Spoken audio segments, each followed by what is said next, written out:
కాలకంసుడు విక్రమించినప్పుడు కాసి కథలవా మరి ఆ బాలుడు తన తల్లిని అడవినాడని మా లోహితుడు ఓరి మా అమ్మని ఎక్కడికి పడిపోయింది ఆ కాలకంసుడు నిద్రలే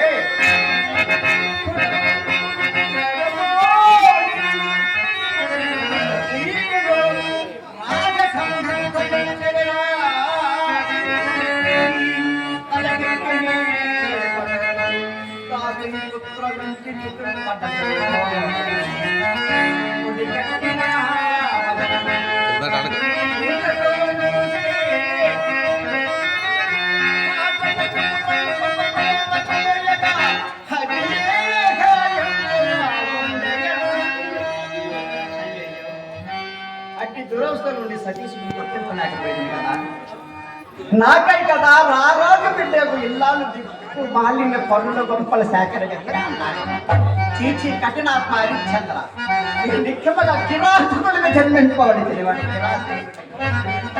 ఎంత వైపరీత్యం సంబంధించింది ఎప్పటికైనా శుభములు రాకపోవునా నాళ్ళ పనులు ధన్యం కూడా అంతరించుకోవాలి బ్రతికి ఉన్నటువంటి చేతికి ఆనాశ